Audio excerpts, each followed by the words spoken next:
Alamak, kat mana ni? Kan mudah tu, ada phone holder, ada lampu hazard. Dan kecemasan memang sesuai. Kita menggunakan digital meter, ada lampu hazard, ada lampu bila waktu malam, ada sinar kiri kanan, ada horn, ada speed 1, 2, 3. Untuk e-bike kita ni boleh tampung 120 kg dan mempunyai 2 seater. Untuk seater yang belakang, kita mempunyai backrest.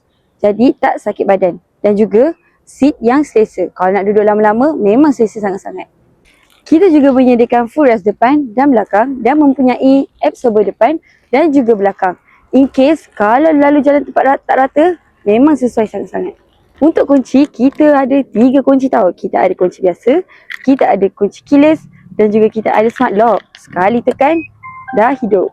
E-bike kita ni, kita ada 2 storage box. Kita ada storage box depan dan juga belakang.